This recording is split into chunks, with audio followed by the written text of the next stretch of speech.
Anyone with a mild understanding of my history knows that I think Turnabout Academy is the worst case in the series. I mean, that's not really how you're supposed to start videos like this, but you know, you guys already know. Like, no, if you know the channel, you didn't click on this video thinking, I wonder what he's gonna say, because you know what, why are you lying? I don't usually make case dedicated videos. In fact, I never have. But I think it's very important in this case. Plus, I really want to just get my feet wet with this sort of thing. So, there's that. That said, if you're a baby, leave. That shouldn't need stating, but with Ace Attorney, oh man, it's a crazy game. I'm not really here to baby people's opinions. I'm here to share my own, and I'm gonna have fun with my own perspective. If you can't handle that, then you know, just telling you now, just leave. I'm just gonna say things, and people are really just gonna have to deal with it. My reality isn't an assault on your own. These videos are made for me, not to make you feel validated about your own views. See, I'm being negative, and that means I'm smart and I'm better than everybody. That's kind of how people interpret me, right? I'm wasting time. Let's talk about Turnabout Academy.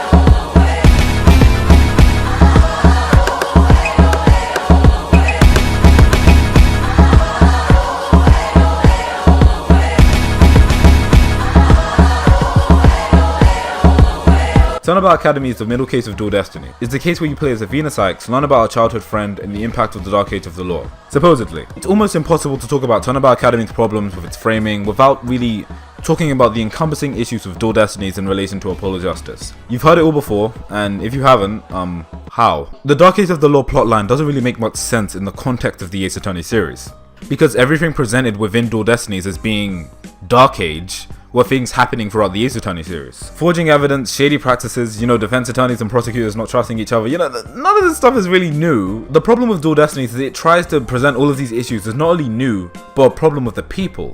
And you know, that's just very contradictory because, you know, the entire series before this frames the issues with the legal system being the strong dependence on evidence. Dual Destinies comes along and it's like, all about trust, and it's dumb. It flies in the face of previous games, and most specifically, Apollo Justice, which ends with them testing the juror system. And I know what some of you might are thinking, it's been over 5 years and I still ain't let this shit go. I would never let anything go! I never let anything go. Anyway, that's the very abridged version of that argument, and it bleeds into Turnabout Academy's framing of being the case that shows people don't trust the legal system. You know, it villainizes things done in previous games, pretends like it presents new ideas, and then ignores the context of the ideas it chooses to borrow. But you know, I'm getting ahead of myself, so let's just get to the case.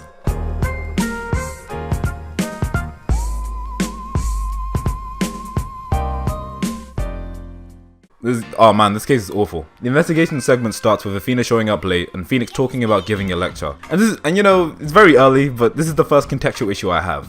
Why does anyone want to hear a lecture from Phoenix Wright? $9 for this? He was shamed for 7 straight years. He was playing poker games in a basement, accused of forging evidence, and conjured up a completely new system just to catch a guy he didn't like. Even if we like Phoenix as players, you know, contextually, it makes no sense for the public to be so in love with him. You know, it's implied in the trilogy that in the legal world that he's slightly famous, but what does 2 to 3 years of fame mean when you spent 7 years disbarred looking like a fraud? Dual Destinies has no interest in dwelling on these ideas because it picks and chooses what it wants to borrow from previous games. So for the sake of the case, and to give a reason for the characters to be there, Phoenix has to be looked at as this great man by the public, even though it's incredibly contrived and stupid. The act of being accused of something is enough to taint your reputation, you know, regardless of whether it's true or not. Instead of exploring Phoenix's post-disbarred reputation, you know, badge or otherwise, they play him up as a legend because that's how the game wants the players to see him. You know, it's really dumb. Something I've always questioned is why Athena even worked with Phoenix to begin with, you know, given his crummy reputation. But that's not important. You know, Phoenix ends up giving the lecture and handing it over to Apollo while he, sleeps on the couch with Athena. I could have worded that better, like maybe just a little. They find the professor's body and Phoenix calls the police and then tells Athena to investigate before they arrive. He says this is because he thinks the killer is gonna mess with the crime scene, but oh man, I'll get to that. Give me 1 second. Athena's being annoying, crying about secrets when the woman is dead, but okay, I'ma just get into this. Okay, if the victim has been dead for a while, then why is Phoenix concerned about someone messing with the crime scene? Keep in mind the crime scene, you know, from what we understand anyway, it's an open stage. This isn't like some secluded area, it's public access. You know, there's windows and shit, anyone can walk past. What sense would it make for the killer to come back to the crime scene, wide in the open, to make changes? It's already quickly been established that the body is cold, so she's been dead for a while. So any changes the killer was going to make, we can only assume have already been done. I know it sounds really petty, but you know, Phoenix's reasoning doesn't really make any sense. If the body was clearly moved and there's no blood in the area and the victim is cold, then we can only assume that the killer's already done what they needed to do. This case is dumb. Apollo shows up and says the mock trial is the exact same as the current murder. All it says in my script is insert Yamazaki joke, so I don't really know what joke I'm gonna make. This is really dumb. Why did I do that? Yamazaki's team seems to love creating these crazy, whoa, how did it happen scenarios. They end up writing him into a wall that can only be solved through a bunch of heavy-handed plot points. And it happens all the time. These very specific circumstances that he creates for himself. And you know, sometimes, honestly, sometimes it leads to a very compelling case. And other times it just breaks the case. And you know, more on that later. Okay, wait. Okay, guys, I don't remember. Wait, let me get the picture up. wait is it? Okay, I just remember the joke that I was gonna do with Yamazaki early on. Okay, cool. These cases, some of these guys' cases is just fucking dumb. Nine-tail.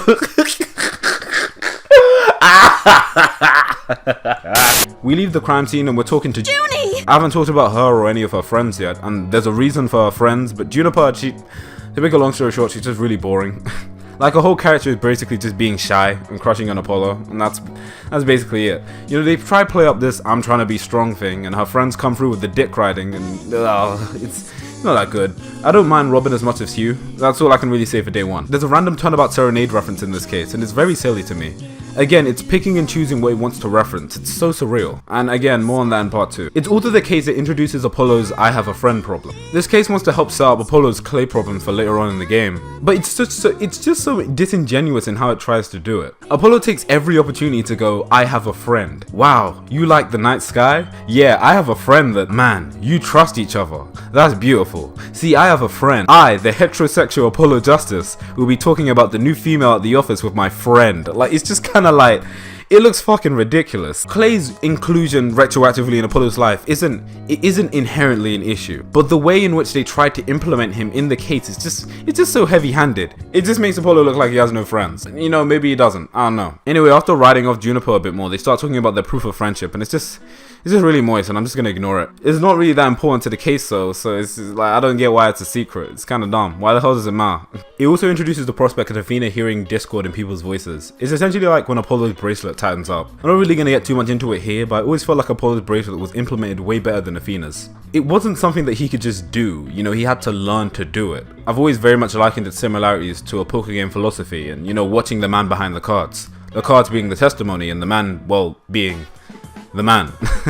I feel like Athena's is a bit more superpowery, which I'm not really a big fan of. And you know, this has nothing to do with anything, but I also realized while scripting this, there's a big hole in Apollo Justice, like the game. Okay, so Phoenix is banking on Apollo's bracelet to save him for whatever reason, but you know, what if Apollo just didn't bring the bracelet? Like what if he just woke up and went, nah, this is ridiculous, I ain't wearing this shit, and you know, he just didn't wear it. Like, what would Phoenix do? It is great plan, man. Back on topic, Fulbright is the best part of this game. Thank you for listening to my TED Talk. Yeah, and then, you know, Clavier shows up. And I hate to go on the same old Apollo Justice related rants, but you know, why is he here? Clavier's existence in this case is another reference to Turnabout Serenade, and I promise I'll get to it later, but I will say I don't understand why you would dangle Apollo Justice, the game, in the face of a game that actively ignores it, or even the face of a case that actively ignores it. Perhaps it is time to simply let it go. Never! I'm never letting it go. His justification in case is that he went to Themis Legal Academy, and his mentor was the victim. He was also supposed to, if I recall, he was also supposed to perform a show with his band and do something with Phoenix. You know, ignoring the point that I'm gonna make later down the road, to be fair, you know, that's serviceable. It's nothing over the top crazy, but you know, it gives him enough of a connection to the case that his presence doesn't feel just random. I just feel like the way in which they show Clavier's connection to the case isn't really that good. Like, okay, you get lines like, I can feel Clavier's sadness, I think I'm gonna cry, which is just peak tell don't show dual destinies. They bring it up like once in a while every time he's on screen, but you don't really buy it. No one actually thinks about this case and thinks about Clavier's connection to the victim, and I think it's because they don't sell it on anything but cheap words. Clavier doesn't really do anything. Clavier jumps from being pissed about the death of his mentor to acting out a mock trial for fun, like on a dime. These scenes are back to back, and if he isn't taking it seriously, then why should I? Why should anyone involved? On a more positive note, I genuinely like elements of the mock trial segment. It's very unnecessary, but it's at least an entertaining way of presenting the details of the mock trial. It's a short segment, and they didn't have to do all of this, but they did, and I appreciate the effort. This easily could have been a very drawn out explanation, but they decided to do something unique to the case, and because of that, is a moment that stands out when I think of the case. It's a fun idea to present the mock trial and the details of the script. Or at least, it would be if the details were interesting. And if it didn't just pad out the investigation segment. This whole first day is kind of irrelevant. Like, nothing of major importance actually happens. All this mock trial really accomplishes is establishing the state of the body in real life and in the script are the exact same, which we already know. And it's very likely that the body was moved, which is so evidently clear by just one look at the actual body. The mock trial script doesn't mean anything, but again, more on that later. I'm saying it a lot, but there's a reason this shit says part 1.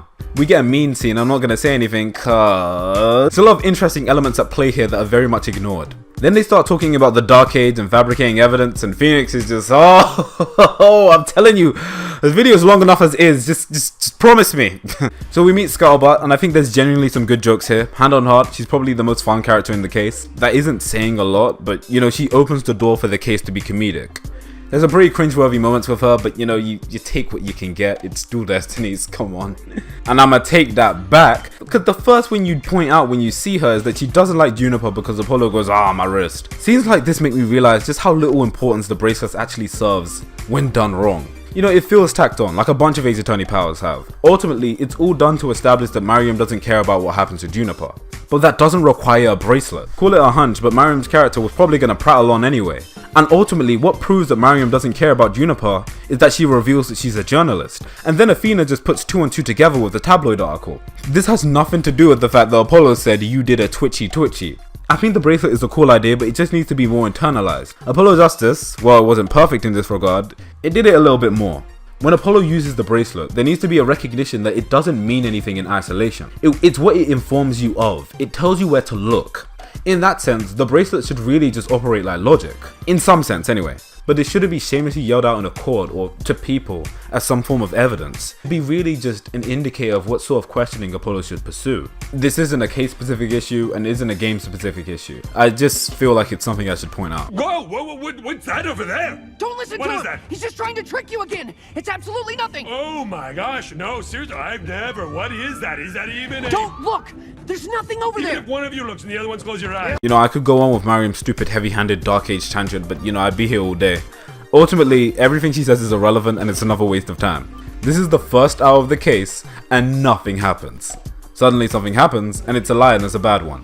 The guy basically says he ignored the dead body for the promise of...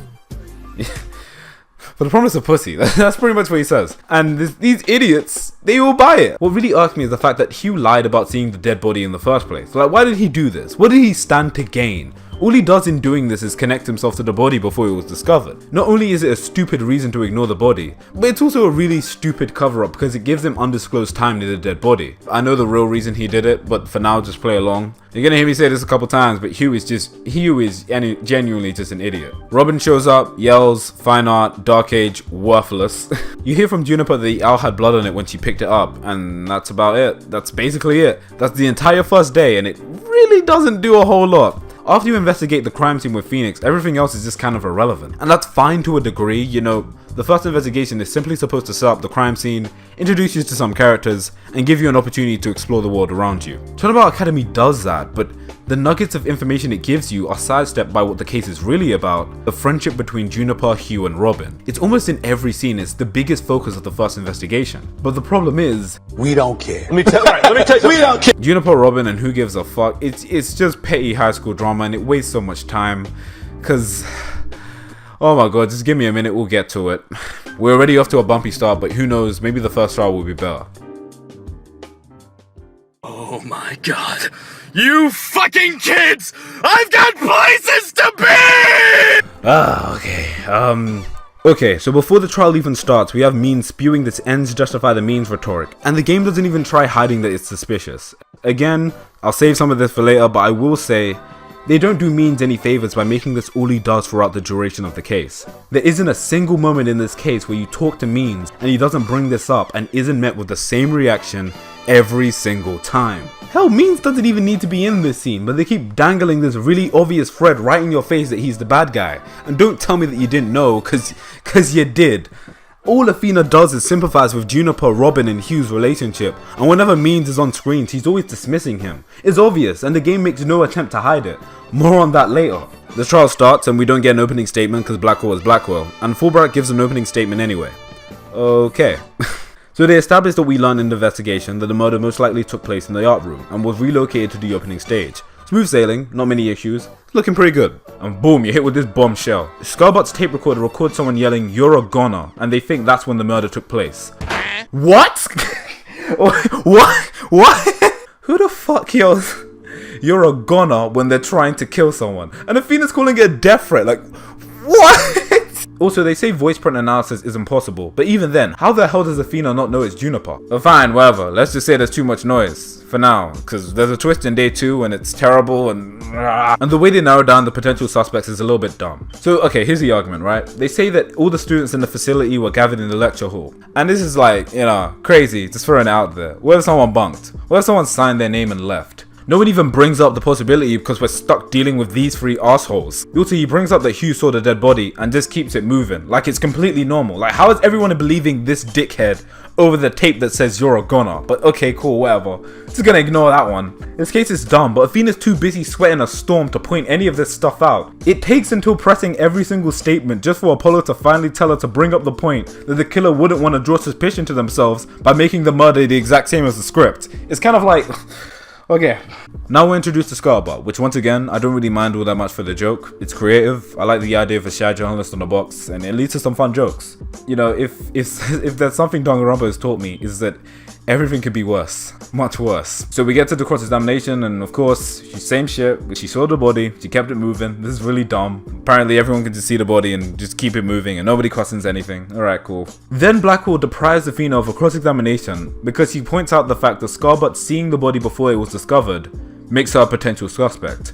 Which makes no sense, because Phoenix has not only done much worse, but the whole testimony is immediately invalidated by Apollo, proving she didn't actually see the body. Then we do the cross-examination anyway, and it's such a waste of time. What's the point in all of this verbal diarrhea getting us nowhere? It's really just so Scarbutt can present the obvious contradiction to the court to be added to the initial testimony that was just invalidated by Apollo. I know difficulty is subjective, but Turnabout Academy really loves to just spell everything out for you, and gee, I wonder where it is. The case proceeds relatively smoothly after this, with you managing to prove the connection to Robin. Don't really have many issues with this, honestly.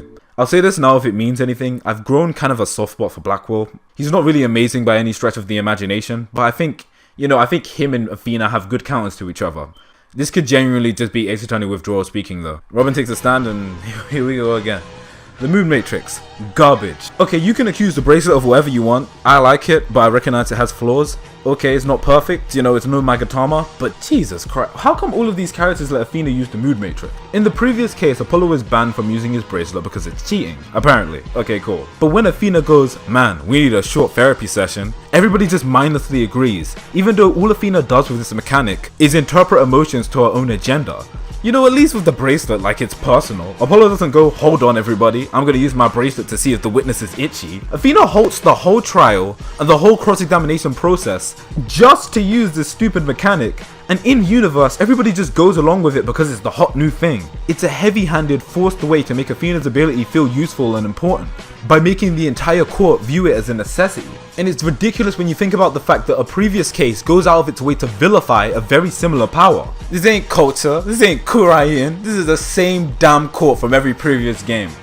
In fact, okay, I'm gonna go off for a bit. When you break it down, all Apollo does is really just look at you with bloodshot eyes. Athena busts out a machine that only she owns and apparently reads people's emotions, and it's exclusive to her and only she benefits from it. And the court recognizes it as something official. Like, how do they know she ain't rigging it? How do they know she ain't lying? She ain't a psychologist, she's 18. Some of you might be thinking, you're just nitpicking. But it's a genuine question. Why does the courtroom bend to the will of this machine only owned by this rookie? The same rookie who was crying on the ground over pain, Hell no, I ain't listening to her. She don't know what she's doing. Oh man. But okay, fine. I'm done ranting, whatever. Psych, nigga. No, I'm not. Okay, this is probably one of the worst Moon Matrix segments in the series. This is where some of the issues overlap with the bracelet. Just because Athena says you feel sad doesn't mean you have to admit to anything. Maybe Robin felt sad because he's hyper-masculine and he doesn't feel like talking about the fact that he wore women's clothing. But nah, just admit to everything, even though Athena has no evidence. In fact, even to go back to that point for a second, isn't this supposed to be the dark age of the law? With all the forgeries and counterfeit evidence? Athena's hilarious in how arrogantly she looks down on means, but fails to see the irony in seasoning an entire courtroom session with her own machine that once again, only she can interpret. I said it once and I'll say it again. Why does anyone trust this thing? And isn't Blackwell supposed to be the psychological prosecutor? Why doesn't he interpret the Moon Matrix? Why doesn't he do anything? Why does he do nothing, fully knowing that Athena is going to manipulate the information to her advantage? It's all coming back now. It's really all coming back. It never left. Great. Robin's brief is revealed to be the thing that's holding her back. How Athena came to this conclusion, beyond me, but the Moon Matrix forces you to pick something to justify the huge leap in logic. I'm just gonna play a clip from this section and just tell me what you think.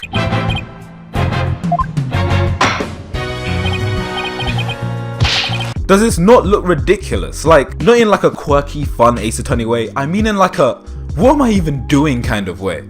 Also, there's a line here, this isn't in the script, I found out there's a line here that says, that's badder than bad. And okay, it's like they realized the case took place in a school, then used it as an excuse to make the trial as ridiculously childish as ever. And again, I'm not inherently against stuff like this, but come on man, some of these lines. He reeks of testosterone. There's never been a finer species of masculinity. Smashing pots, crying, and yelling. Yeah, okay. yeah, okay. You know, Robin has a big reveal, and okay, I'll compliment this. I think it really shows the strength of Robin's design. Robin's design allows for a change to be very subtle, and it flips the way you see the character very quickly. It's not this super dramatic, over-the-top transformation like, say, what's it called? Marlon Rhymes hulking out, or this guy playing the guitar with speakers. Man, that's dumb. It's a minor tweak, and while I think the build up to the reveal is awful, the way in which they implement it is really clever. Before I go on though, I'm gonna establish something really quickly, and I know it's very obvious, but it should be established. Robin isn't trans, she is born a girl. Now that sounds self-explanatory, but some people genuinely get mixed up, and second, it feeds into the next point I'm about to make. This reveal is so stupid. How did no one know she was a girl? When she applied to the school, did she just lie? Did they do no background check? Shit, did the police do no background check? These are the same people that just argued that Juniper was the only one that could have yelled, "You're a goner," cause she's the only girl. Meaning that they didn't check shit. Either the school had the knowledge of Robin's gender and somehow the police didn't find it, or the more likely but less likely at the same time, Robin somehow hid it from both the police and the school. Now what the fuck is this? If that's the case, fuck the killer. Robin's the real mastermind here, what the hell? How do you do that? Doubling down on that point, how is it even a debate whether or not this is Robin? I don't care what kind of voice she's putting on, all this nigga does is yell. You have a million references to draw from, but no, we're just gonna go back to the excuse that the noise clip is noisy and you can't make it out. Then this stupid voice clip shouldn't be used in the first place. This case is so flimsy. Not only because Robin is apparently a criminal mastermind, able to hide her identity from not only the police and the academy, but also because we're giving credence to this "you're a goner" crap to begin with. I don't know man, they really overplay the feminine traits of Robin to like 100. Like, I can see why people find her entertaining, but she starts doing too much very early on and it's just, ugh. If it means anything, I actually like Dual Destinies' pursuit theme. I think it's very underrated. You proved that Juniper Review wouldn't win and confess. High school drama, it's corny, it's hollow, and I don't think anybody cares. Hugh takes a stand and it's very brief, and then Blackwell alludes to revealing Hugh's secret if he doesn't comply. But again, what's with this selective investigation? Okay, if you know the twist, you know, but why did Blackwell know about Hugh's secret but not Robin's? He gets one testimony, you prove the obvious, and then we segue into, "You're a goner, Hugh O'Connor." Okay, first of all, I'm gonna bring attention to this one joke Athena made. Nothing happens. Like, nothing happens. The last 20 minutes of this trial is just hot air. It's genuinely just an excuse to stretch out the trial and keep it going for another day. Because Athena is incompetent and can't do anything right, so we have to make it painfully obvious these stupid children aren't the killer. Honestly, what a horrible first day. People genuinely look at Dual Destinies and go, man, if you look past the character stuff, these cases are really good. No, they're not. Is this what we consider good? A bunch of idiots arguing circles about nothing. something that goes nowhere in the second day anyway. A bunch of stupid mood matrix segments that everyone buys into that contradict what the case is supposedly supposed to be about. People ignoring the fact that people are seeing dead bodies and going about their lives because they want scoops and pussy. This heavy-handed exposition of a plot point that doesn't go anywhere anyway, doesn't make any sense. This super obvious killer that the game dangles in your face throughout the entire case that you can't do anything about because the game is wasting your time arguing in circles about nothing. Really think about it. Athena doesn't push the case forward in any way. You reveal that Robin is a girl, but that's something that should have been known anyway. If Blackwell is supposedly in the know about Hugh's secret, then how would he not know about Robin? It's just an arbitrary rule to make you feel like you accomplished something. It doesn't even relate to anything in the case. Athena doesn't really push the case forward. Scarbutt reveals things to you by her own volition, and Blackwell's still presenting new evidence by the end of the trial. Athena doesn't refute anything or open the door to any new possibilities. It's only because Juniper's friends start acting like babies that the trial postpones in the first place. I agree with Blackwell, what kind of shit is this? So if we're not doing anything important in the actual trial, then what are we doing? The same thing we did in the first investigation, setting things up, focusing on the relationship between Juniper, Robin, and Hugh. That's what this case really wants to focus on. Now some of you might be thinking, why is that such a bad thing? Okay, I'm gonna save the finest Ace Attorney moment for part 2, so I'm not gonna go too much into that, but I will say that the modern Ace Attorney games have this habit of substituting case substance with a bunch of character drama, and here's the problem. It's shallow and I've grown very apathetic to it. Why? It's not done very well. And second, and this is way more important, in terms of making a case, the case takes priority over the characters. The case is what's supposed to move the story forward. The characters are just in service of the case. Is why when I made the relationships video, I made the point that I don't think romantic relationships are a necessity for Ace Attorney. The only time they exist and work is in the context of a case. Ron DeLite and his wife, Mia and Diego, the list goes on and on. Now ignoring my personal opinions on Hugh, Robin and Juniper's relationship, that I'm gonna get into in part 2, what does wasting the first day exploring their relationship really do? How does it push the case forward? And while you struggle to formulate an answer to that question, I'm gonna ask you one more. How many of you guys really care about it? So we've established that this doesn't need to be here because no, it doesn't service the case. But we've also established that nobody really cares about this relationship anyway. But let's even go back to that initial point. This isn't paced very well. And there's a very heavy level of subjectivity when it comes to things like this. It comes down to things like what you value, when it's alright, and what you consider the case to be, over. Here's what I mean. In order to justify a trial being postponed, a new possibility needs to be presented against the prosecution's point that requires further investigation. A good example of this is case 3 of the first game. Keep in mind, I have issues with the first game, and this case does have bad pacing, but hear me out. At the end of day 2, if I'm remembering this right, I actually didn't double check, Phoenix proved that the murder could have happened in Studio 2. Okay, cool. That warrants further investigation, because nobody has really checked Studio 2. This is a new possibility. This isn't something that's been explored by the defense or the prosecution. Okay, it's not perfect, but it's a reason. But if, like in Turnabout Academy, you prove basically nothing, then you literally can't go to the next day. Athena would actually have to prove something and present a new possibility. But because this case doesn't do that, nothing is really advanced forward. So it has to force a situation for it to happen. So these guys really just act like idiots because the case is poorly structured. How do you fix this? Have more happen in the first investigation and make the case one day. There's no point in arbitrarily extending the case to 2 days if it doesn't need it. Before anyone says it, yeah, I get it. From a character perspective, it's perfectly fine for Athena to be played up as bad at her job. But it's also kind of like, okay, and this is my last point for part 1. You don't need poor pacing to do character stuff. You can still do it. They've done it before. This isn't an excuse. Anyone arguing that you need an entire day when nothing happens and the case doesn't move forward just to show students are friends and somebody is bad at their job is really stretching it, alright? You're really pushing your luck. This is the last point. Last point, I promise. Why does the judge extend the trial anyway? Like he goes, I have no choice. But what? Just get a bailiff. Get that nigger off the stage! See, I'm the only one that's gonna find that funny. This case is garbage and we're only on day 1. What kind of sick joke is this? I've left so much stuff out, like it's crazy how bad this is. Like, do people get now why this video is 2 parts? I've only talked about day 1 and I haven't touched on means. I haven't touched on the meat and potatoes of the Dark Age of the Law stuff. What's it called? I haven't touched on the dumb twist. Shit, I haven't even gone to the case because the whole first day is a waste of time. All it does is set up a bunch of friendship crap that goes nowhere and nobody cares about. You know when I kept saying more on that later? Well, this is later. You know, I questioned why they wasted so much time on the friendship stuff in day one.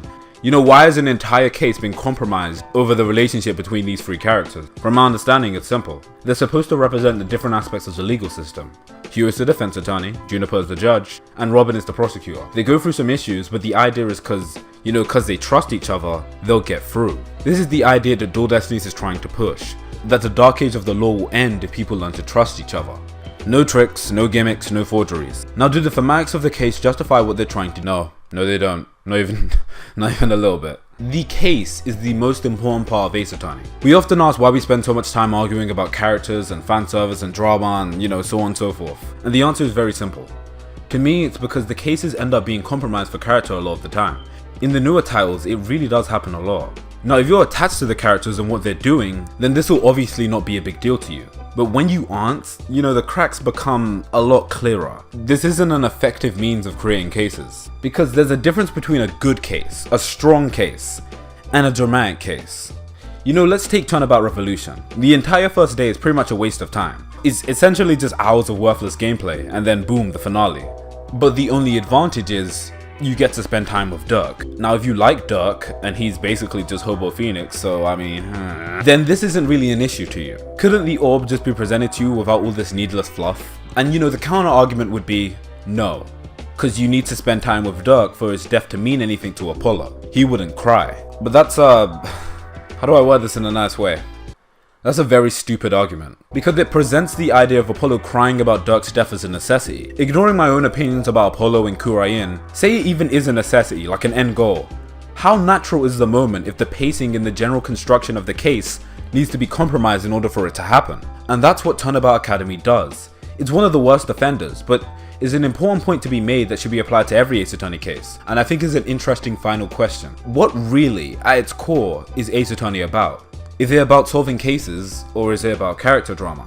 A lot of people out there are gonna say both, but if this video hasn't made it clear enough, clearly priorities are swaying more in one direction than the other. Next time we're gonna be talking about Day 2, the trial, means, Athena's characterization, the dark age of the law, the finest Ace Attorney moment, and more. Earl Sweatshirt said, I don't act hard, I'm a hard act to follow. And if that's true, oh man, we're in a lot of trouble. I'll see you guys in part 2. Take care.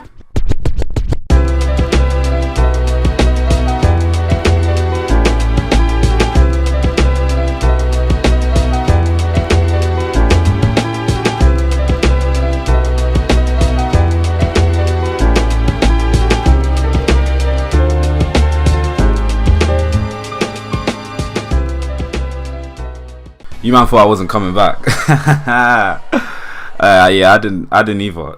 You know the drill, my opinion is objective, you're all wrong, I'm better than everybody. Alright, cool. Turnabout Academy Day 2. Let's hope something good happens this time. Let's get to it.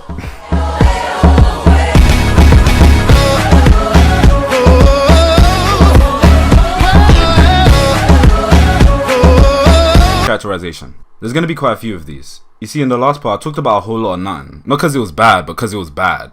I mean, you can ultimately sum up the last part as none of this matters, the pacing sucks, and that's pretty much it. It's probably in bad taste to truncate the bulk of the entire video in the second part.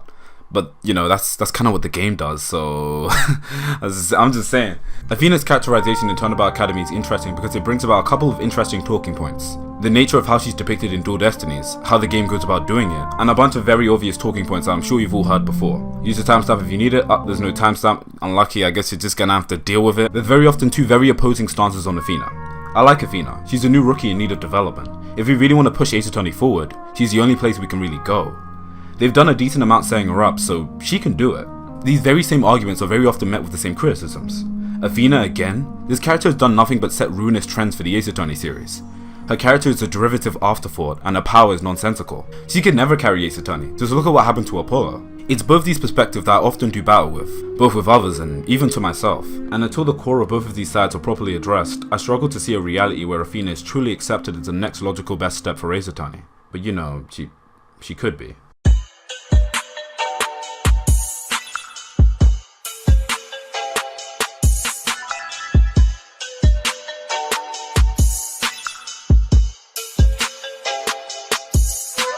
Let's simplify things because talking about Athena does require some nuance. You know, at its core, I think Athena is conceptually a more interesting character than Apollo. Not a necessary addition, but conceptually more unique. And while it's true that Athena takes the place of other existing characters, it's important to note how unique those relationships were in the first place. Let's take Apollo and Trucy. When we're being 1000% honest, Apollo and Trucy's relationship isn't really that different from Phoenix and Maya's. I don't think Apollo is a Phoenix clone, but I think he follows the conventions laid out before him very closely, whereas Athena's kind of different in this regard. Athena has a unique relationship with Apollo that we haven't seen before. Athena has a unique relationship with Blackwell that we haven't seen before. Even Fulbright. Athena isn't a straight woman, she's a wild card. And I think that's kind of her main appeal. She has this spunky vibe to her, and it's evident in the things that Athena would do which Phoenix and Apollo wouldn't. Playing as Athena is kind of like playing the sidekick character, the assistant. You've essentially switched roles, and I think that's kind of the appeal. Replaying Turnabout Academy led me to replay parts of the monstrous Turnabout, and the magical Turnabout, and Turnabout Storyteller, and I started to notice some trends. I like Athena's interactions with Apollo, I like Athena's interactions with Blackwell, and when the right character is on screen to balance her, she's actually a really fun character. It made me realize that at its core, I don't actually hate Athena. I actually kind of like her. Athena is completely over the top, overly expressive and a little naive, but that's kind of fun. There's a point in Turnabout Academy where Athena calls something Blackwell says foolish, and you know, it's I don't know, it was so childish that I couldn't help but just laugh, I don't know. But that all of that really brings into question Athena. Is she truly bad and poorly characterized? Or is that a personification of the hate towards the new direction to Ace Attorney? I think it's a mixture of both. I concede that Athena's core personality is fun, especially when the right people are on screen to bring the best of it. The problem is when it becomes intrusive. The problem is when they write cases around how spontaneous she is and waste time because of it. The problem is when you reduce her entire role to spewing spirituals about friendship and trust. And if you want to talk about a big issue, the Moon Matrix is probably the biggest thing holding Athena back. Regardless of how much I like Athena's core personality, all of her trials are gonna have the Moon Matrix, meaning every time you play an Athena trial, there's gonna be a pace breaker, and due to how they choose to consistently present the Moon Matrix, there's gonna be an overdramatic crazy twist that doesn't feel natural or make sense. And some people play Ace Attorney for that, but it shits the bed in terms of the flow of a case. There's a scene later on in day 2 that we're gonna discuss that really suffers from this. So the immediate solution would be, get rid of the Moon Matrix. It's not that simple. The Moon Matrix is tied to Athena's character. You can't really avoid that. You can't not use it. So Athena is doomed to have bad trials because the Moon Matrix is inherently flawed. Athena forces you to look at her with a bit of nuance, and interestingly, it forces you to also examine the bigger issues. Athena, despite not needing to exist, is a fun character, but she's drowned in gameplay gimmicks and tired fanatics to the point where you can't really appreciate her. Athena's characterization and reputation is so fascinating because it forces you to ask bigger questions. Is Athena a bad character because she wastes the first day? Or is that more a statement on how Ace Attorney prioritizes character drama? Is Athena an annoying character because she uses the Moon Matrix? Or is that more a statement on Ace Attorney's fascination with pace-breaking character powers generally? Is Athena a bad character because she exists where she isn't needed? Or is that a statement on how aimless the direction of Ace Attorney is? Is Athena a decent character buried beneath these general issues surrounding her? Or is she the walking personification of everything wrong with modern Ace Attorney? I'm not here to tell you the answer, I just think it's interesting to think about.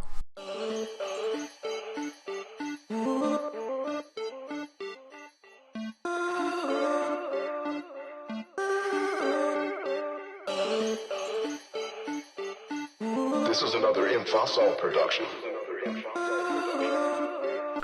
Okay, back in the swing of things. Duodestes is back at it again with the meaningless quotes. These motivational phrases that basically mean nothing nowadays. This is a bigger issue with Spirit of Justice, so I'm not really going to get too much into it here. The point is, Athena feels like crap because she's bad at her job. And to give credit to the scene, you know, they at least acknowledge it. You know, she had a bad trial and, you know, she wants to make up for it. We meet Junie.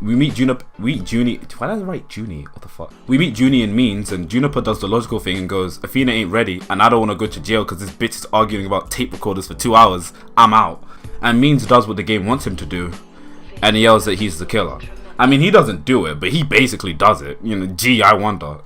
It's a character building scene, which I'm not against. It's just every time this case tries to have a moment, it's compounded with something stupid. You know, in isolation, Athena having a moment with Juniper is fine. Having a moment where Juniper doubts Athena's ability and she feels the need to prove herself is good, even if the long route was excessive. But it's slapped together in this sandwich with Means and his deal, and because of that I can't really get into the moment. And you're gonna really see this later on, but Turnabout Academy has a lot of stuff like this. A lot of moments and things that could be really good if the case was just a bit more honest. More on that later. And not in, like, part 3, like, I mean, here. So Athena and Apollo go investigate, and boom, Clavia. We went into this, you don't buy it, you don't care, alright, cool. What really irks me is this statement by Athena. She says she wants to do a more thorough investigation of where the body was found, but, okay. It's stuff like this that makes me go, what was the first day even for? Like, I know a lot of what I'm saying goes back to that, but Jesus Christ. It's like the whole narrative of this whole case, or this whole day seems to be, we did it bad yesterday, let's do it good today. So the first day really was a waste of time. And I know I said it, but retroactively they acknowledge it. And it just blows my mind that they just did it and they don't care. Okay. Also, there's an interesting question that should be asked here. How do you make a second investigation interesting on second visit? If you're just seeing the same things over and over again, then what's the appeal? Well, and I know it sounds like I never let things go, and you know I don't, but ideally you're supposed to do something in the first trial. You're supposed to accomplish something in the first trial. You're supposed to make progress. You're supposed to do something which sheds new light on the crime, which informs you of what you investigate, who you talk to, why you talk to them, what the next course of action is. But, get this, we didn't do that. We didn't do any of that. Instead, we wasted our time doing nothing.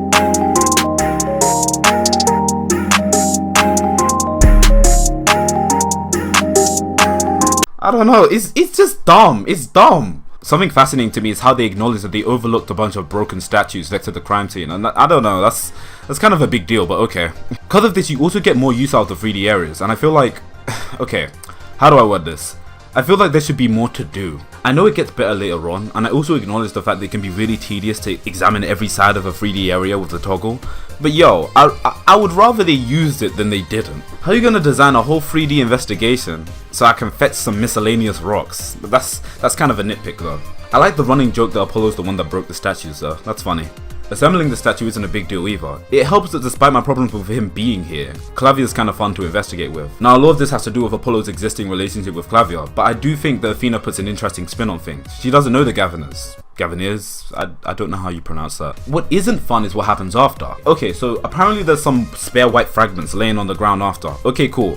It's probably going to be something small. You know, maybe, I don't know, a handcrafted knife or something.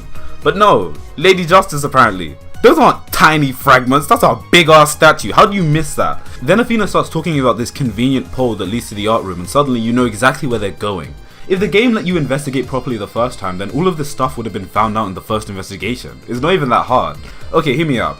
I understand that the crime scene and access to it is very limited on the first day, and this is very common for race attorney cases. Usually what you get instead is the ability to talk to the detective, and he'll tell you more or allude to more information. That's basically it. Then on the second day, you can get more hands-on with the crime scene. This isn't even an investigation thing, you can just see it, it's just there. And when I talk about this, I'm more referring to Ace Attorney as a whole, but is arbitrarily limiting what you can decipher in the first investigation really that progressive? The obvious answer is yes, because it gives value to the second investigation. And sure, that's true. But take situations like this, where we don't get anything in the first day, but establish that Robin is a girl, which is unrelated to everything. Is the answer still obvious, or is that just arbitrary padding? That's not me saying, oh, you gotta find out everything about the crime scene and the whole crime in the first investigation. You know, no, that's silly. But assuming we're operating under the structure and idea of the first trial meaning something, then there should already be incentive to revisit the crime scene, or where the body was found, because the trial should shed new light on the crime. And even if there isn't, you can just put someone there to talk to. I don't know, but just having Athena randomly go, oh, by the way, this wire's been bugging me from the beginning, or oh, these tracks seem important, it kind of further emphasizes that the first day was an intentional waste of time. The only plus of this is that it proves that Athena's more serious about the trial of her best friend. Alright, but also, okay, and this is the last thing, the case doesn't even let you make these deductions by yourself. Instead, they take the reins off you to point out the pole, to point out the tracks. Like, you know that thing Ace Attorney does where it fades to black to show you've moved on to the next segment? Yeah, it does that, but like for evidence.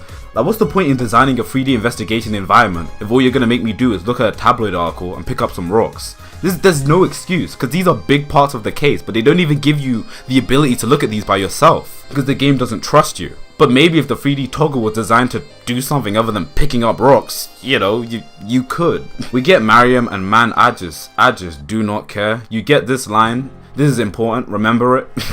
And to be honest, it's just a load of that. There's apparently an incinerator with a burnt Gaviner's logo, and Mariam has a bunch of photos that would have been pretty useful the day before. Basically, Mariam just shits 3 crucial pieces of evidence on you. And I'm not even mad, but I will say the incinerator thing reminds me of Reunion My Turnabout. You know the one I'm talking about. You know how you walk by the incinerator every time in the first day, and then suddenly there's this poorly photoshopped blood-stained robe just chilling in broad daylight? It's not that bad, but it is that sudden. There's an attempt at a character moment with Mariam here, but it doesn't work. And then the major and minor reason for this, the major reason I'm getting into later, but the minor reason is that Suspicious People was playing. They did it in Spirit of Justice too, and it killed any sort of moment. Imagine if at the end of Trials and Tribulations they pulled this shit.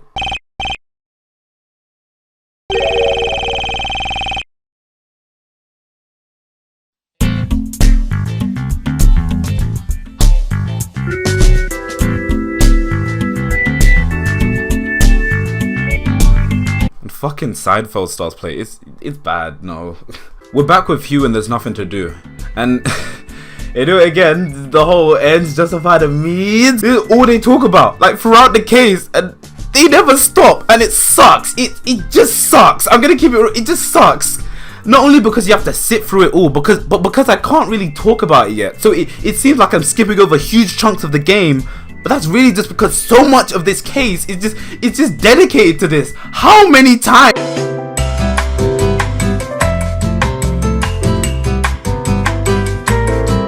It's so bad. Like, this whole angle of is Hugh the killer seems to be what this case is hinging on. It's hinging on this idea that there's a possibility that Hugh's the killer, but it doesn't work because of how they present Hugh in relation to the rest of Juniper's friends. More on that when the time is right. Hugh says some more vague friendship garbage and leaves like an idiot. Then we get Fulbright in the art room, and you know, it's a nice change of pace. For stars, Fulbright is the best character in Dual Destinies bar none. And the art room is a place that you didn't really get to investigate before. The case makes another joke about how we just wasted our time, but besides that, the investigation segment is actually really fun. I especially like Apollo's line about art, too abstract to understand or as subtle as a sledgehammer. Like, I don't know, that's just funny to me. Speaking of subtle, there's another ends justify the means reference here, and it's bloody annoying. The police get the time wrong, you prove the moon is there, and that's basically it.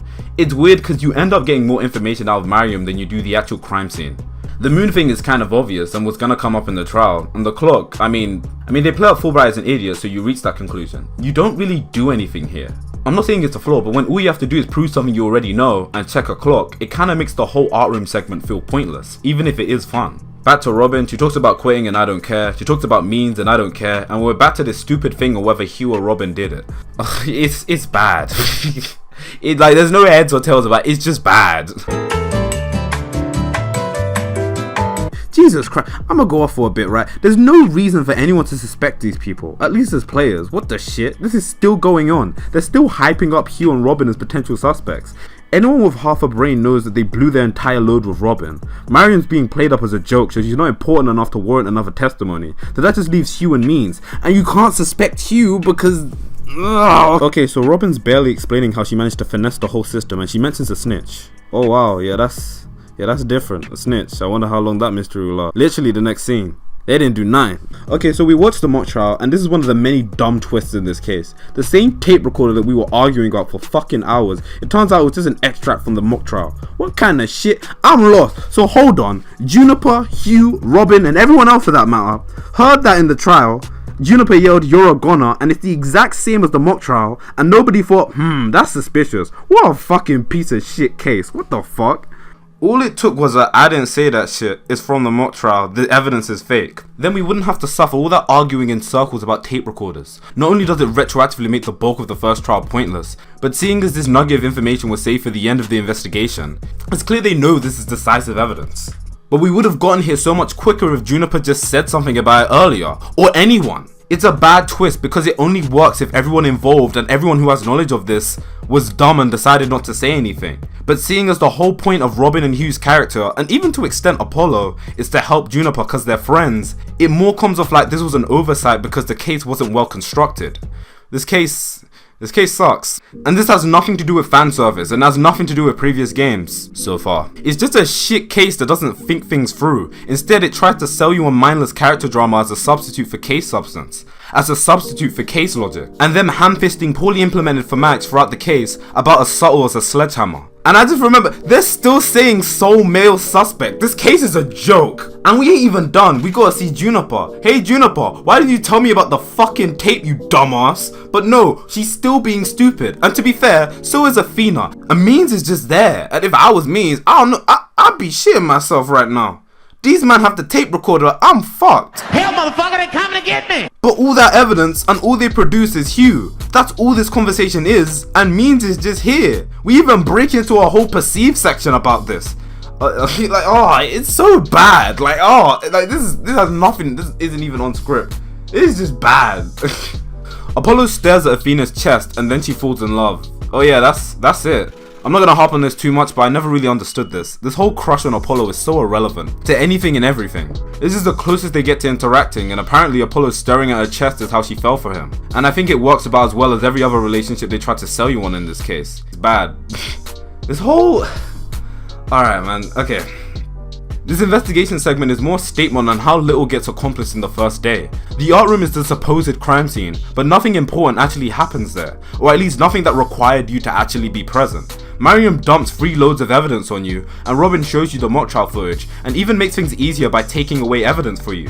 And while I like the segment where you investigate with Flavia, a lot of the things they were bringing up and looking into, all I found myself asking was, if you wanted to check behind the sign, then why weren't we allowed to before? Compound this with the fact that these are automatic sections that take control away from the player, and it all morphs together like this case wasn't really well thought out. And so they begin to add all these new elements to the case to keep it going and make the second day worth it. But sometimes, just like in the case of the tape recorder, it just makes the characters' actions come off as stupid. Juniper, Hugh and Robin all confessing at the end of the first trial because the ends justify the means now makes no sense. This isn't a they had no choice situation. They were all at the mock trial. They all heard it. The audio is fake. Why did nobody bring it up instead of confessing to the court like idiots? Talking about seeing bodies they didn't see, which is jumping ahead, but again, this whole plan to save Juniper makes no sense now. It's all over the place, and this case is a mess because now it's trying to make up for the fact that it wasted the bulk of its time on character drama and thematics. And before we get to the trial, there's something we really got, man, this case sucks! And before we get to the trial, that's exactly what we have to talk about.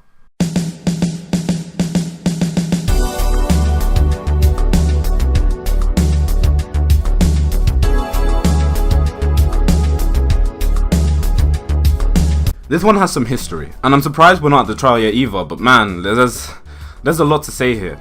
I want to say this is where the bulk of my dislike for the case stems. And it expands far beyond the concept of the Dark Age of the Law and what it means. And yeah, it's me not letting things go, but it's very important. Let's start with this. What does the ends justify the means mean? Like the philosophy behind it. Do what it takes to get the right result. Turnabout Academy depicts this as bribery and forgery pretty much. Doing something crazy because you know if you don't, you'll lose everything. But that sounds very familiar. Maybe not in terms of bribery, but Phoenix has presented forged evidence. Voluntarily for the exact same reason. Phoenix has pulled strings and made certain things happen for this exact reason. Phoenix, man, like even at the end of day 1 when everyone starts confessing and they want another day, Phoenix accused Oldbag because he wanted to buy some more time. No blackmail, no nothing, he just needed more time. Now, why is this important? Speaking specifically to Apollo Justice and Dual Destinies, there's a clear difference in how they're presenting this philosophy. In Apollo Justice, you're encouraged to take matters into your own hands, because criminals will take advantage of the system at play. Now, does this mean forged evidence? Maybe not, but it's the exact same philosophy. In Dual Destinies, it's completely vilified. It's evil. It's not the truth. It's not what the victim wanted. This is a product of the Dark Age of the Law, and we should have nothing to do with it. Unless Robin has evidence we want to see. Whenever they want to justify anything bad within a case, they say ends justify the means. They vilify it. Athena is completely against it. Okay, cool. But pray tell, what were we doing in the last game? Presenting forged evidence, taking matters into our own hands, to catch criminals and find the truth. And it wasn't just anyone, it was the 3 characters of this case. Phoenix, Apollo, and Clavia. And the frustrating thing is, they say nothing about it, and it drives me nuts. When confronted with this same philosophy that they've been using throughout the previous game, they say nothing. The perspective that we'd probably want to see the most are either absent or forced to remain silent on the issue. And I'm not even gonna yell, oh, it flies in the face of the previous game, because this could have worked if it was just more honest and sincere. If this case was more honest about the series' history and, you know, acknowledge this. Phoenix caught Kristoff by taking matters into his own hands. Okay, great. But what happens when those ideas fall into the wrong hands? What happens when everybody starts acting the way Phoenix did? It's very simple. You get people like Means and Skullbutt. But there's two major issues with how Turnabout Academy does this. One, it silences characters with experience in these areas, and two, it presents the whole ordeal as black and white. This is an encompassing Dual Destinies problem, but man, is it really present here? There's no moral ambiguity when it comes to this case. It's just we're good and they're bad. They take all the nuance out of the situation and simplify it to this binary good and bad stick. And because of that, it's just really uninteresting. Who cares about court's philosophy against means if we know which one the game wants us to pick? And it's cause, in the words of Apollo, this case is as subtle as a sledgehammer, beating you over the head with these lines in almost every scene, just in case you didn't get it. Even if you're an idiot, and yeah, I'm saying it, if you're an idiot and you really think Q is the killer, you at least understand that thematically the culprit is Means. I don't know, maybe because his name is fucking Means. Yeah, people are dumb. We like to talk Apollo Justice and Dual Destinies, and it's a comparison I hate to bring up because of how tired it is. But it is staggeringly essential, especially in this case. And no, we're not done, cause now we're gonna talk about the case that this one is ripping off, Turnabout Serenade. Holy shit, this case is just a shitty Turnabout Serenade. And that's the hilarious part, right? I hate talking about fan reaction in these videos because it dates the videos and people change, but people hate Turnabout Serenade so much, but when it comes to Turnabout Academy, it's like, okay, let's even compare, alright?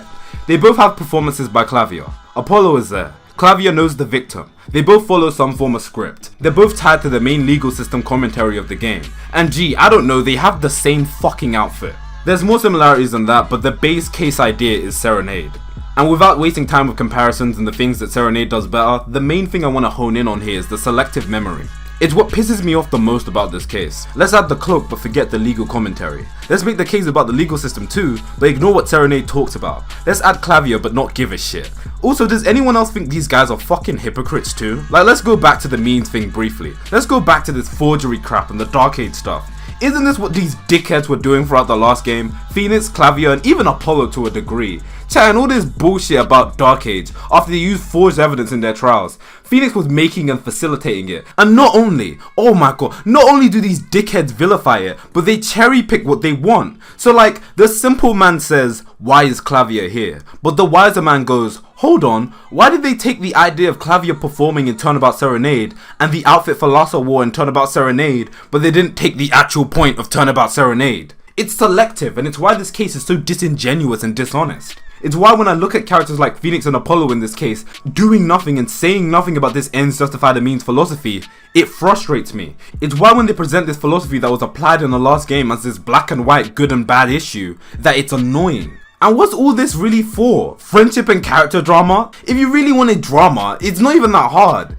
What would Athena think of Phoenix knowing that he forged evidence? Knowing that he contributed to this Dark Age of the law? But no, we need to present Phoenix as a saint, a god among men, because that's how the players are supposed to see him. He's the good guy, they're the bad guys. Do you see what I mean? There's interesting stuff here. Interesting stuff they could have done, but they did nothing with. I'd rather they did a completely original piece of shit, isolated from everything, than borrowing ideas from other games and cases without understanding the context of them, without the nuance to tackle the moral ambiguity. I'm not saying Ace Attorney has to be that deep, but make an effort, god damn. I was not the one wasting their time yelling the ends justify the means throughout the entire case, was I? I wasn't the one who decided to connect my case to a case that presents ideas that contradict my own. I wasn't the one. I feel like a broken record, but Turnabout Academy is actually garbage, like actual garbage. It has poor foundations that make no sense. It has horrible pacing. The first day is worthless to anything and everything. Robin being a girl doesn't mean anything, and the twist makes no sense. How the fuck did Blackwell not know? Why is an unverified voice print being used as evidence? How did Juniper not know the evidence was fabricated, and why didn't she say anything? Why didn't any of her friends who were at the mock trial say anything either? Why is this case referencing Turnabout Serenade when that case and game tackles the legal system in a radically different way? Why is the entirety of this case compromised for heavy-handed thematics and character drama? I don't think Turnabout Academy deserves enough hate to be the worst case in Ace Attorney truly, but it's my least favourite because it has all these flaws, and it's so dishonest. I would rather it owned what it was than masquerade as something different, but I've wasted enough time. Let's get to the trial.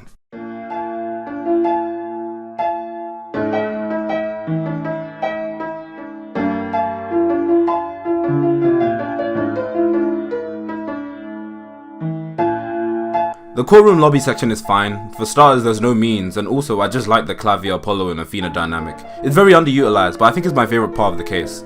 Granted, this scene is very inoffensive because not much happens, but it's cool. They ruined I'm fine, but this video isn't about that. The trial starts, and again, it's mostly inoffensive. I think the judge saying he's gonna run a tight ship this time is silly, but generally I kind of like how the trial starts. Specifically, I like that Blackwell doesn't still argue with the photo. It sounds minor, but there's moments in Ace Attorney where you disprove something ages ago in an investigation, but because the prosecutor's on lag duty, you have to sit through a whole load to get to where you are. And what generally ends up happening is you repeating this eureka moment you had in an investigation, objection music and all. I like that Blackwell basically just goes, well, this is kind of useless now, and argues something different. It's so minor, but I appreciate it. So the trial starts, and you have this brief moment where you kind of forget everything surrounding the case, and you're like, yeah, this is looking good. And then you see Hugh, and they're pushing this mean shit, and here we go again. It's what's it called? There's a line where he's like, he's coming at us by any means possible. Like, can someone tell me what the fuck that even means? Like, it's actually a buzzword, no joke. Okay, so straightforward contradiction. Hugh couldn't have seen Juniper because of the screen. This leads to him lying about which side he saw Juniper on, and that's when the whole drag march things become relevant. I don't really know how to word this, but the case is slowly becoming different, and I'll kind of get back to that. And I implied this a bit when I was talking about the drag marks and certain things in the second investigation. Again, I think the second trial takes things relatively smoothly, at least at the beginning, though I think the neckband thing is just kind of funny. Hugh doesn't want anyone to know he's working a part-time crane job, but he wears a one-of-a-kind neckband at all times. They reveal Hugh's 25 because of the school documentation, but like, and I know I made the joke before, but how did Robin slip under the radar? It's implied that Courtney helped, but again, how? Did she change the school documentation? That's kind of ends justify the meansy, isn't it? This case goes out of its way to go everything Means did was bad, and everything Courtney did was good, but I think it would make more sense if Means was the person who did this. It feels way more up his street. But we can't have that, cause that's morally ambiguous. Means can't do nice things. He's the bad one, and we're the good ones. Welcome to the Dual Destinies playground. This case sucks, yeah. How long are we spending on Hugh? And what kind of dumb argument is Athena trying to make? She's saying Hugh moved the body with a giant ass crane and nobody saw it. He took the crane, shoved that shit through a window, and dragged the body. Yeah, okay. Yeah, okay. I'll get into the nature of these twists in a minute. But now we're just getting random things. Like Hugh's busted hand. Like, this shit is needlessly derivative. And that's a lot of Turnabout Academy. Just talking about things that aren't important. The whole crane section is just an excuse to show Hugh's hand. But who cares? It isn't relevant to anything.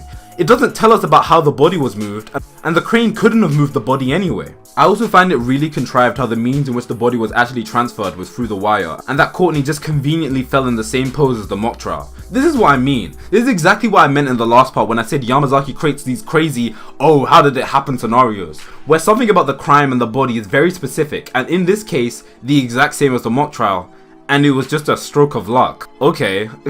Also, how shit is the police in this case? They called the art room the crime scene, but they didn't do shit. They didn't check the clock, they didn't check the blood stain, they didn't do shit. That said, I'm not gonna lie, this is actually a funny moment. I'm gonna show it.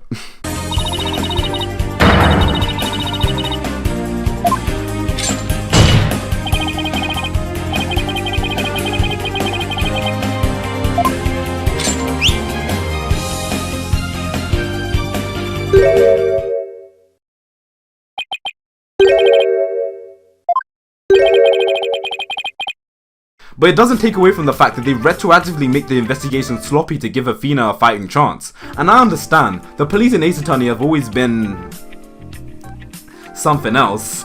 But going back to that point I made earlier on, Turnabout Academy Day 2 retroactively adds a bunch of stuff to make it seem this way. So like the drag marks, or the wire, or the clock, or the blood, or the governor's logo in the incinerator, or the two photos. The only thing that feels natural is the mock trial footage. It makes sense that it would take a while to process, but everything else feels like it's just there to make up for the fact that you don't do a lot on the first day.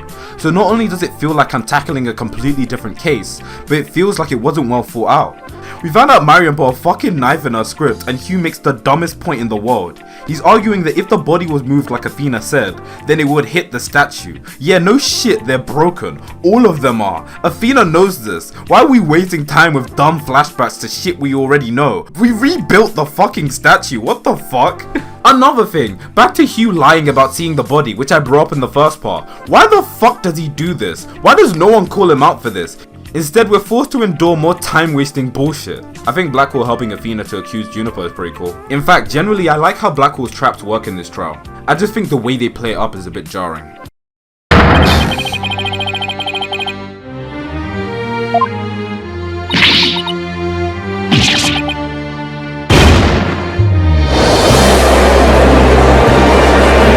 Oh, shut up, nigga. I fucking hate this shit. How long are we gonna deal with Hugh? Get this nigga off the stand, he's worthless. But no, we're gonna have another fucking mood matrix segment because Athena doesn't know what to do. She can't disprove Blackwall's point. She's about to lose again, so we need this. It's so fucking ironic. This whole case, oh my god, it prides itself. Athena prides herself on this idea that the ends justify the means. It's unethical, it's unjust, it should never be used. But literally every time she's about to lose her case, it saves her ass.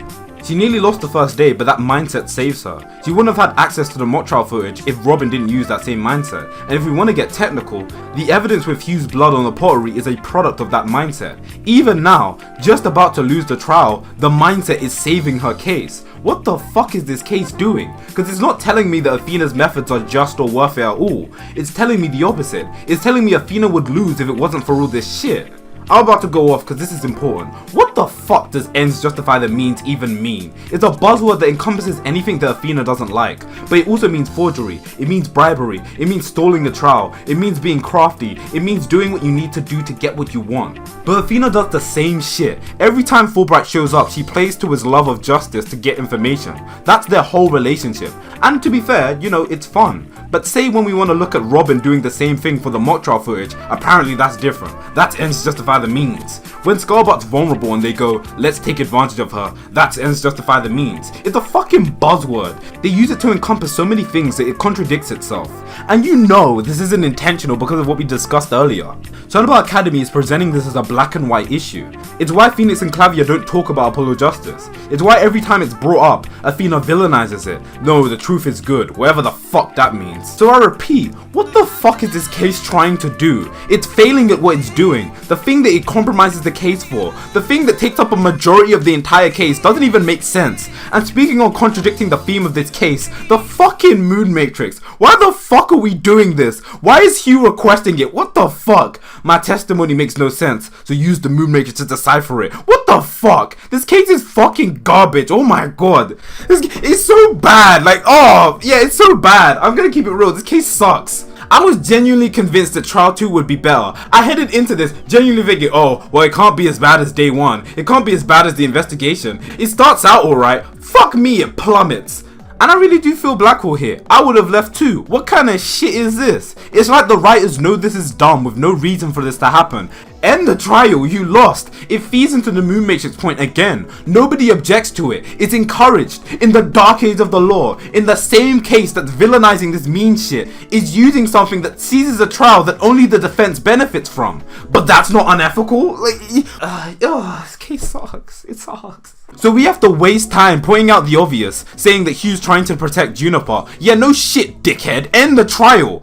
Like, okay, let's say we prove that Hugh doesn't have a body double, which everybody already knows. Why is the verdict being postponed for this? It has no relevance because everybody knows it doesn't make sense. What is this verbal diarrhea doing here? I'm skipping through the whole thing. It's dumb. I'm sorry, it's a waste of time and I'm not entertaining it. All you need to know is that the left balcony was empty. That's it. That's all that's important. Why do we need this? Why is this happening? This case is so fucking derivative. It never stays on track. It just wastes time. And oh, would you look at that? The dark age of the law. Blackwall's wasting time threatening to kill people. Everyone just shut the fuck up and focus on the trial. But this is the rest of the section. It's just the friendship and character drama. We're at this shit for 30 minutes. That means from the point where the verdict was about to be reached to the point where Hugh starts rambling about nothing with Juniper and Robin, a whole half an hour of wasted time. Half an hour of mashing A and enduring this stupid moon matrix segment. And now for the grand finale, the finest Ace Attorney moment. Grab some popcorn. This is what we've been building up to. All that time we wasted in day 1. All that hype. All the build up. This is it. This is the moment we've been waiting for.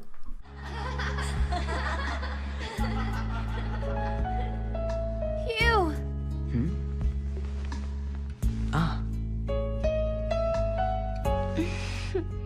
Hey, Hugh!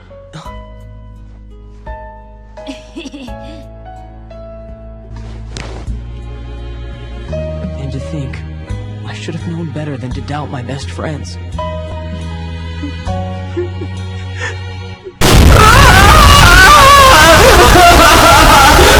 Hear me and hear me good, nigga. I'm here to double down.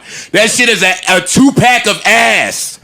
The common argument I hear about this case and why it has so many of its followers is because of the students and their dynamic. And to be specific, the friendship between them. Oh, it's so beautiful. They act like this is some Shakespeare level shit. I hate to rain on everybody's little parade, but have you watched, I don't know, any fucking anime ever? They do this shit all the time. It's not new. Turnabout Academy does it so shit. First of all, how is anyone sold on this dynamic? The fuck are you talking about? That shit stinks. So far before this scene, the characters had only interacted in the opening scene. Barely, might I add. Nobody goes to visit Juniper, nothing. They lie in court and confess, great, but like I said earlier, they didn't need to do this. They could have just brought up the fabricated audio. They were all at the mock trial, they all saw the script, they all heard it. These mindless morons are just fucking shit up, wasting time, and we're all just watching. The foundation of their relationship was the whole, we're gonna end the Dark Age shit, but then why are they parroting the mean shit? Why does it take so long? And I can't stress enough that means hasn't even touched the stand. You know, and that's how long it really feels. Just hurry the fuck up, nobody gives a shit. Their friendship is founded on something that thematically makes no sense. It's founded on this wishy-washy repeated rhetoric throughout the entire game. So if the foundations don't make any sense, and the actions of the characters don't make any sense, and there isn't enough on-screen chemistry to sell you on the relationship, then what the fuck do you expect me to cling to? Everybody that likes this shit, this is the climax. This is what it's all been building up to. All that time we wasted in day one, all those pointless interactions with you, all the lies, all the memes, this is it. This is your conclusion. The fucking friendship breaks and Huey screaming like he got kicked in the nuts. He's satisfied. Like, I don't know, are you happy? Like, are you satisfied with that? This case fucking sucks. And Hugh is an idiot. I forgot even Means said, say you found it. Hugh could have just solved the case, like legit in seconds. Hugh knows that Means wasn't present during the mock trial. He should know that the audio with Juniper saying you're a goner is fake. And he was specifically told, say you found it. Couple this with the fact that the main friendship trio knows the ends justify the means philosophy, at least in the game, is supposed to be bad. The case is so busted and derivative. I hate over explaining things, so I'm just gonna skip to Means. I'm basically just sick of this. And you know what's nuts? The second Means gets on the stand, the case gets more interesting and entertaining. I'm being serious. They open things up with this joke about how boring the speech is, and it works. We're not really wasting time. This is case relevant, but they're making jokes about it. It's fun. I even like the first contradiction. Nobody's listening, so it makes sense that nobody picked up on the pure white lady justice thing. The only thing that's really bugging me is Means going on about the ends justify the means. I know I've said it a lot. You wanna know why? Because in my script, so far I'm on 51. No, okay, so no, my issue bleeds into the black and white morality stuff. The ends justify the means was supposed to mean if your client is innocent and you can't prove it, you might just have to do whatever it takes. What Means just said wasn't that. What Means just said was the equivalent of Phoenix saying, lie like a dog regardless. Also, the fact that you need to present the tape recorder in order for Means to transform really speaks to the point I was making before. This case could have been solved in seconds. The main sole suspect becomes Means the second you point out the tape recorder. So if everyone involved actually used their brains, this case would have been over in a day. Help! As for the actual transformation, it's kind of weird, right? Okay, so Dual Destinies is generally a pretty wacky game, and this case, once again, is pretty wacky. So to have a moment like this dedicated to the homeroom and registration, it's not out of place. I even think it's kind of funny, but alright, give me a second, right? I think they're really trying to sell you on this courtroom classroom thing, and I think it works better here than, say, I don't know, day one. Also, this is just funny, right? They pulled this Apollo Justice thing. You can't prove I wasn't at home, so you lose. If only there was a game that addressed this shit. Where the fuck did this nigga even come from? I can't take this case seriously at all. This isn't even like Furio Tigre, where it's just obvious and he's dumb and he runs the courtroom. Everyone's just shitting on Mean, so how am I supposed to take this remotely seriously? They're playing fucking lively people in the background for crying out loud. Then we get to the testimony that ultimately amounts to pressing statements till you admit that you're wrong. I don't mind this, at least in concept. I'll get into why in a bit, because it's a good example of what the case earlier was struggling to do and how you do that sort of thing better. It's a waste of time, but it's in service of that flip your thinking mindset that Mia was preaching about in the first game. And I think a moment like this conceptually works better because it's the final confrontation. You're not really wasting time, because it's brief and you can end it and concede whenever you want. It manages to show that Athena is struggling, but is capable enough to think outside her own reasoning in order to catch Means. It's a cool concept, and I think the idea of this scene does more for Athena's character than wasting the day showing that she's struggling. The point I'm trying to make here is, once again, you didn't need to spend 2 days to illustrate this. A moment like this in concept, manages to accomplish the exact same thing in less than 10 minutes. In concept being the key word. This is another moment where Turnabout Academy has a cool idea for a moment, but it's held back by the context. Means basically has no case at this point. Not only is the tape recorder too incriminating, but he basically lied 3 times before this about where he was. This is compounded with the transformation, and I'm getting into it here because I think it's important. This isn't about breakdowns, it's about transformations. I think transformations can be fun, and I think this transformation can lead to fun moments, but I'd be lying if I said it didn't come at the cost of how seriously I can take the case. In terms of believing that anyone can view these people as innocent.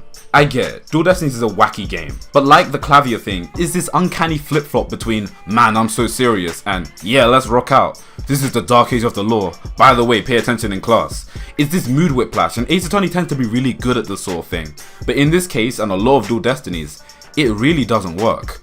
Quickly, I'm recording this in post, but like, anyone knows how like on the stand they are actually roasting means, like they're actually putting him on blast. Like they got all the evidence stacked against him, and everybody's just shitting on him. Like I'm half expecting Emma to just show up with the forensics. Your Honor, we are prepared to testify that we found the defendant's semen under the stove. I said, God damn. That's worse than fingerprints. They find your semen, you've been there at least a minute. The big twist here is that the body was never moved. I'll get into my thoughts on that in a second. There's this moment that comes up where Beans basically says, look at your shambolic fucking life, and Athena has another panic attack. I have nothing to say. Honestly, I'm just kind of done with it. This moment is really corny. I hate to use the word cringe, and I'm trying to find a different word like wince or something, but man, I mean, if you guys could afford me one pass, this scene is the epitome of cringe. Like, even more so than the finest Ace Attorney moment. I really mean it. This corny pep talk that they're giving Athena in the middle of the trial. Ooh, she's so special. It's so painful to watch. And it's worsened by the fact that everyone is doing it and it's so long. This grayscale zooming out on a pitch black background. Everyone objecting to effectively say, Athena, you can do it. It's a 7-minute sequence. We don't need this stupid character drama. I don't even have the energy to shout about this anymore. It's just an exaggerated dramatic sequence that wastes so much time. And even some of the things that they're saying are really dumb. Like Hugh's like, you used legitimate means. Oh yes, like that time you got the trial extended when you were about to lose. Like when you probed Marion for information when she was vulnerable. Like when you used evidence that Robin acquired with ends justify the means tricks. Like when you manipulate Fulbright. Like when you use the fucking mood matrix when you're about to lose and you don't know what to do. Yeah, legitimate. Shut the fuck up. And Blackwell's helping Athena now, but why? What does he gain? I imagine it's to tie into the overall theme of Dual Destinies, which is defense attorneys and prosecutors trusting each other, but it doesn't work for a bunch of reasons that I stated earlier. Apollo Justice, the whole series, it never presents the problem with the legal system as a trust issue. It's a problem with the strong alliance of evidence and the complete exclusion of common sense. Why is this game like this? And you know, this is actually a general issue too. I've never really been a big fan of the prosecutor helping the defense trope, unless the prosecutor genuinely is personally attached to the case. And I like how Blackwell does the whole do it for you know who, when in the final case he fucking shits on that. Also, what the fuck is Apollo saying? The truth will always win. What kind of naive shit is that? This moment is so dragged out, just so we can get a thought route section. Again, what's the point in all of this shit? How much of this case is dedicated to wasting time on how bad Athena is? We don't need this. And also, this is just funny to me, right? They let Athena use the mood matrix, and I know I'm getting back to this a lot, but hear me out. But she has a mental breakdown basically every case. How can you really trust someone like that to interpret people's emotions? For a courtroom, in the dark age of the law, like, okay. The thought route section itself isn't that bad. It's easy to follow along and I don't have many grievances with the concept. I think the thought route would benefit from being a bit more sporadically placed though, but I overall like the idea of it, and I'll probably talk about it more another day. I just wish they didn't give Athena a 7-minute pep talk to make her do it. Now this part. Okay, stuff like this is why I kind of understand why people like Athena. You just wouldn't really get this sort of thing from anyone else, say Apollo or Phoenix. And while I'm not big on parts of it, it's fun. If I had to imagine any reason people like Turnabout Academy, this would probably be it. It's a fun, unique way to end the case, and it's a moment that screams, I am Athena, in the sense that this is just something the character would do. With all that said, what the fuck does the gallery's opinion on this shit even matter? What kind of pseudo-jurist system shit is this? Make no mistake, this is a really stupid moment, but it's endearing enough to the point where I can enjoy it. At this point, the case is basically over. Jesus Christ, what a fucking disaster.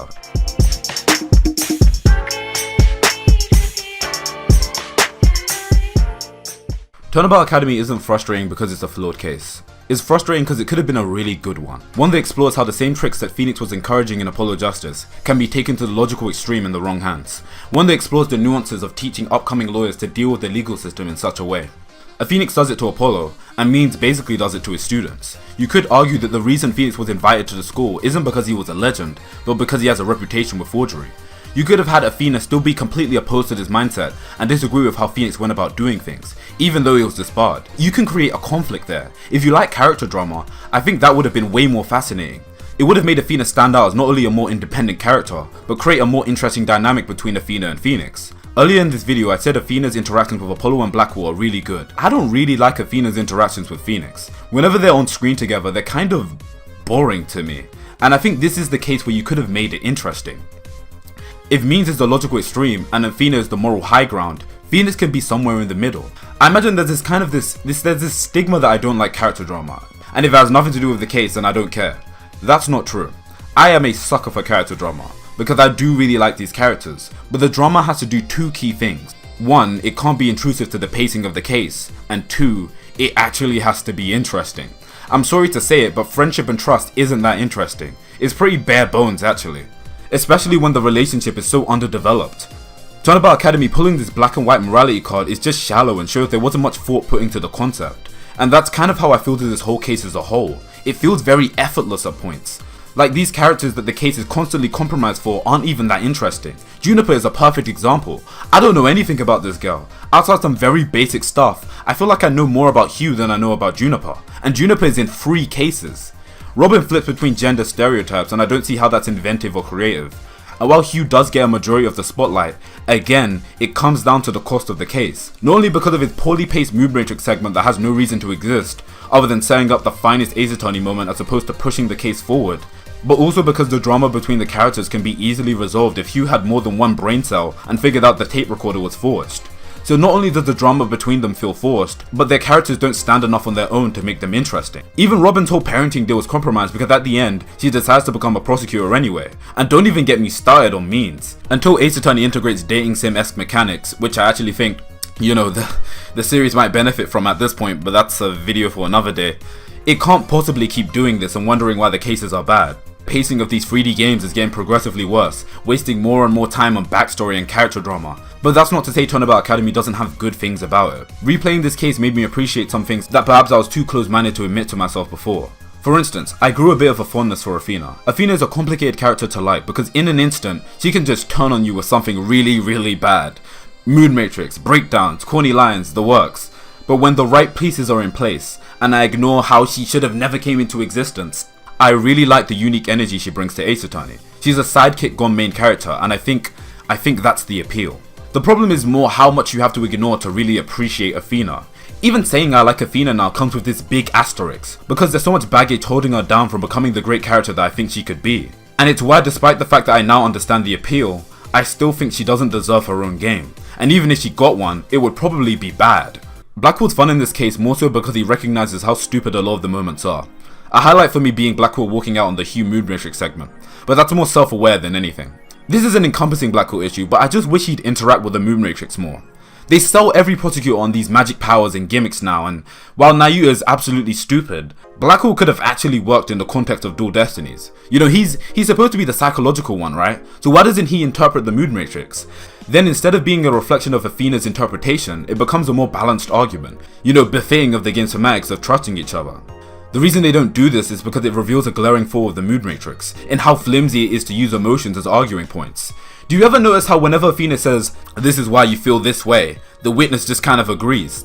If Blackwell came in with a counter-argument, then the witness wouldn't have to concede to Athena's reasoning every time, because there's no evidence for it. It's just baseless assumption. I said it before, but the Mood Matrix is a big part of what holds Athena back, because it's such an unnatural pace-breaking mechanic with inherent contrivances that we're not allowed to question. Every single twist with the Mood Matrix is some over-the-top bullshit twist that can't be organically integrated into the case, so Athena just has to break the pace and jump to illogical conclusions to justify it. I was trying to be positive, give me a sec. I think the best parts of this case come from Clavia though. I really like the dynamic between Apollo, Athena and Clavia, and whenever all those characters are on screen, the interactions tend to be really fun. In terms of how the case is structured though, it's kind of a mess. It feels like it had no clear direction of where it wanted to go. Like, I have to stress that everything in the first trial is derivative and irrelevant, even a lot of the second trial too. And a part of the reason Dual Destinies feel so wacky and zany is because so much time isn't spent on the actual case, but gags and sequences that overstay their welcome. And I understand, I like that stuff too. I like the scene where Means is calling the register, I like Blackwell walking out of the courtroom, but you can't have that be the whole case. You can't have the whole case be a series of visual gags and then it ends, because as a result, the case sucks. Means isn't on the stand very long, but if this case was one day, I think it would have been a lot better. In fact, no, scratch that, no it wouldn't have. It would have just revealed how little this case actually has going for it. The murder plot feels a bit contrived, like the whole reason we assume the body was moved is not only because there was no blood, but because there's an open stage. This is the most obvious place in the world for someone to kill someone. They spend so long hyping up the art room just for it to be nullified and irrelevant. There's so many last minute changes to the case, especially in day 2, to the point where it feels very slapdash and lazy. I said it before, but through these last minute changes, Hugh really breaks the case, and your enjoyment of it completely hinges on how stupid you expect Hugh to be.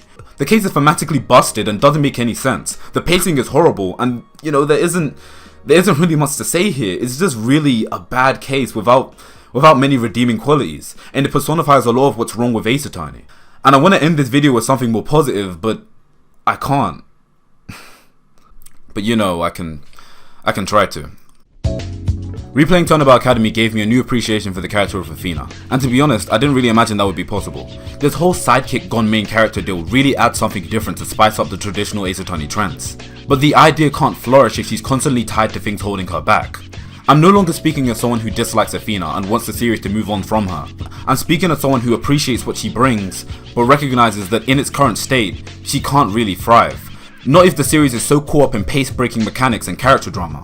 I use Turnabout Academy as an example because while I recognize it has fans, it has an equal amount of detractors too. Like, I don't think what I'm saying is necessarily unpopular or whatever, but I want to apply the same logic I'm using to Turnabout Academy to your favorite Ace Attorney case. The Magical Turnabout, Farewell My Turnabout, Turnabout Revolution, The Grand Turnabout, whatever.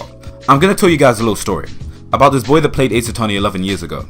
He played the first Turnabout and he was kind of bored.